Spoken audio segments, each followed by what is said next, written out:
இன்று உரிமைக்கு போராடும் இளம் தலைமுறை கடந்த கால போராட்டங்கள் குறித்தும் தெரிந்து கொள்ள வேண்டுமென திமுக துணை பொதுச் செயலர் கனிமொழி கூறியுள்ளார். திமுகவின் செய்தித் தொடர்பாளரும் வழக்கறிஞருமான மனுராஜ் எழுதிய தி peoples சாங்டம் the 100 Year Struggle to Democratize Temple in India என்ற நூல் வெளியீட்டு விழா சென்னையில் நடைபெற்றது.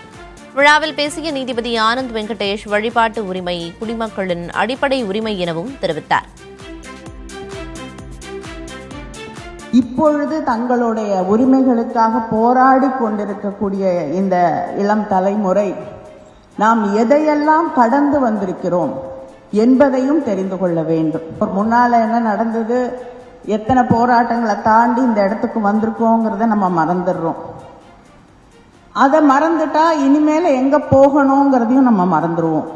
அந்த தொடர் போராட்டங்களின் விளைவாகவே இன்று தகுதியும் பயிற்சியும் பெற்ற யார் வேண்டுமானாலும் அர்ச்சகராகலாம் என்ற சமூக நீதி நிலைநாட்டப்பட்டுள்ளது. ஒரு மனிதனை அவனது பிறப்பின் காரணமாகவோ அடையாளத்தின் காரணமாகவோ இறைவனை வழிபடுவதிலிருந்து தடுப்பது அவனது ஆன்மீக உரிமையை மட்டும் அல்ல, அவனது அடிப்படை மனித கண்ணியத்தையே பறிப்பதாகும் என்று நான் நினைக்கிறேன். வழிபாட்டு உரிமை என்பது மத சலுகையில் அல்ல, அது ஒரு குடிமகனின் அடிப்படை உரிமையாகும்.